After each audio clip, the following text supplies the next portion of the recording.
మతతత్వం ఇతర మతాలను ద్వేషించేటటువంటి లక్షణం ఒకసారి అలవాటు పడితే అది ఇతర మతాల మీదే కాదు, స్వమతం మీద కూడా, సొంత మతం మీద కూడా దాడికి తెగబడుతుంది అనడానికి చాలా ఉదాహరణలు ఉన్నాయి. ఎందుకంటే ద్వేషం యొక్క లక్షణం అది.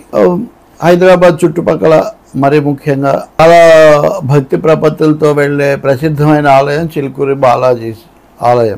దాన్ని వీసా వస్తాయి, అక్కడికి వెళ్తేనే ఒక నమ్మకం కూడా ఉంది. అదేం లేదని ఆలయం వ్యవస్థాపకులు పూజారులు చెప్తుంటారు, కానీ అది ఒక నమ్మకం. అది అలా ఉంచితే దాని వ్యవస్థాపకుడు చైర్మన్ సౌందరరాజన్, ఆయన కుమారుడు ప్రస్తుతం పూజారి రంగరాజన్, వీళ్ళ మీద దాడి చేశారు. ఈరోజు మధ్యాహ్నం దాడి చేసినట్టుగా వాళ్ళు పోలీసులకు ఫిర్యాదు చేశారు. ఆ వీడియో క్లిప్పింగ్స్ కూడా మనకు మీడియాలో కనిపిస్తున్నాయి.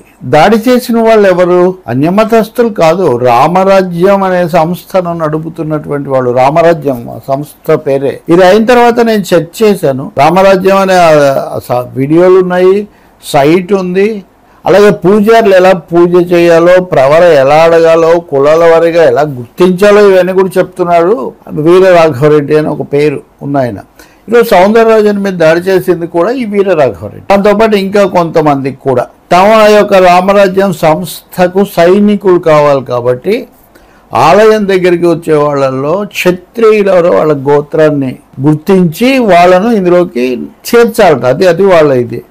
ఆ తర్వాత ఏమి పండితులు అది ఇది అంటుంటారు, మీకేం తెలియదు, ప్రతి వాళ్ళు చలామణి అయిపోతున్నారు అని తిడుతున్నాడు. ఆ రంగరాజన్ మీద దాడి చేశారని కూడా సౌందరరాజన్ ఫిర్యాదు చేశారు. ఆ సాక్ష్యాధారాలు సీసీటీవీ ఫుటేజ్ కూడా చూపించారు. అవన్నీ కూడా కనిపిస్తున్నాయి. గతంలో కూడా గోశాలలు అదే అనే పేరుతో కూడా దాడులు చేశారు. ఇక్కడ సమస్య ఏంటంటే ఆవును దానం చేశారట వాళ్ళు. నేను చూసిన ప్రకారం, అంటే ఇలాంటి సనాతన ఛానల్లో ఒక దాంట్లో చూసిన ప్రకారమే చెప్తున్నా. ఆవును దానం చేశారు సౌందరరాజన్ లేదా ఆలయం వాళ్ళు. అనర్హుడికి, అయోగ్యుడికి ఆ దానం చేశారట. అది తప్పు అని వీళ్ళు వచ్చి దాడి. అసలు చూడండి ఇవన్నీ ఎక్కడెక్కడికి పోతున్నాయో. ఆ వృద్ధుని చుట్టుముట్టి చిన్న గదిలో ఏవో పద్యాలు, ఏవో శ్లోకాలు చెప్పుకుంటూ అడగొడుతున్నారు, బెదరగొడుతున్నారు, పెద్ద పెద్ద నీతులు చెప్తున్నారు. ఈ మధ్యలో కులాల పేర్లు, మతాల పేర్లు విచ్చలవిడిగా ప్రస్తావిస్తున్నారు. మసీదును కూడా తీసుకొస్తున్నారు. అక్కడ చేసిన మీరెందుకు చేయరని. అంటే ఇవన్నీ ఉన్మాదము, ద్వేషం అనే వాటిని రెచ్చగొడితే ఎక్కడికి దారి తీస్తాయి అనడానికి ఉదాహరణలుగా, నిదర్శనాలుగా మన ముందు ఉన్నాయి. సరే, ఆయన ఆలస్యంగా ఫిర్యాదు చేశారు. పోలీసులు రంగంలోకి దిగి అరెస్ట్ చేశారు అంటున్నారు. ఏం జరుగుతుందో తెలియదు, కానీ ఈ సమయం వరకు, ఈ దాదాపు సాయంత్రం నుంచి నడుస్తున్న ఈ సమయం వరకు హిందుత్వ రాజకీయాల్లో మునిగితే వెళ్ళే వాళ్ళు ఎవరు దీన్ని ఖండించలేదు. అలాగే ఆయన రక్షించడానికి వాళ్ళేం అక్కడికి వెళ్ళలేదు. సమస్య అలాగే ఉందన్నమాట. ఇంకా రెండవది, అసలు దీని వెనక ఏముంది, పైకి ఏం చెప్పినా కానీ ఒకటి ఉంది. ఆర్థికంగా సహాయం కూడా అడుగుతున్నారా, లేకపోతే ఒత్తిడి చేస్తున్నారా అన్నది కూడా ఉంది. ఇవన్నీ పోలీసులు ఎలా చేస్తారో నాకు తెలియదు, కానీ ప్రభుత్వం మటుకు చాలా తీవ్రంగా తీసుకోవాల్సిన అవసరం ఉంది. బాలాజీ ఆలయం స్వామి పూజారి మీద దాడి చేసేటటువంటి హిందూ ధర్మం, రామరాజ్యం ఎలా ఉంటుందో, అసలు రామరాజ్యంలో ఈ దాడులు ఏంటో, రామరాజ్యం పేరుతో సనాతనం అని చెప్పే వాళ్ళందరూ ఇలాంటి వాటి మీద ఎలా స్పందిస్తారు. వెంటనే నేను ఇందాక చెప్పిన ఛానల్ వాళ్ళు తీవ్రంగా విరుచుకుపడుతున్నారు. వీళ్ళంతా ఎవరెవరో ఈ పేరు దుర్వినియోగం చేస్తున్నారు.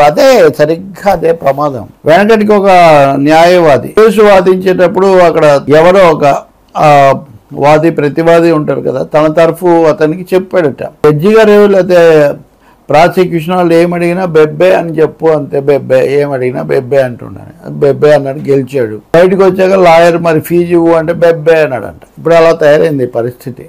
ఈ మత రాజకీయాల పరిస్థితి చివరకు అలా తయారైంది. ఇప్పటికైనా కళ్ళు తెరవాల్సిన అవసరం ఉంది. రకరకాల రూపాల్లో రెచ్చగొట్టేటటువంటి శక్తులు ఎలా విచ్చలవిడిగా తిరుగుతున్నాయో తెలుసుకోవాల్సిన అవసరం చాలా ఉంది.